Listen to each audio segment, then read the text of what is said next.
நல்ல விஷயம். எது? அடடா ஒரு நிமிஷம். அது மட்டும் இல்லாம நெசியோட புது போட்டோவும் இருக்கு பாரு. அது மட்டும் இல்லாம கொலனல் லியூட்டனன்ட் ஜிம் சானனை பத்தியும் ஸ்கின் வாக்கரை பத்தியும் போட்டிருக்கு. நீ என்ன ரொம்ப கடுப்பேத்துற. நான் இப்ப இதெல்லாம் உன்கிட்ட கேட்டேனா? எனக்கே பல பிரச்சனை இருக்கு. இதுல நீ வேற எப்ப பார்த்தாலும் ஏலியன் ஸ்பேஸ்னு பேசி பேசி உன் மூளை குழம்பிடுச்சு. அதான் உனக்கு ஃப்ரெண்ட்ஸ்னு சொல்லிக்க யாரும் இல்ல. சும்மா கண்டதையும் வளரிட்டு.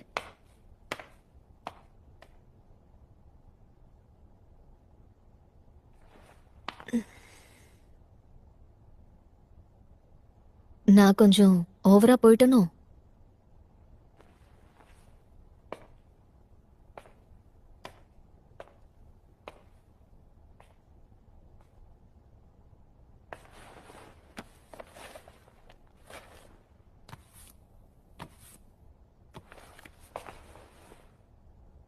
இந்தா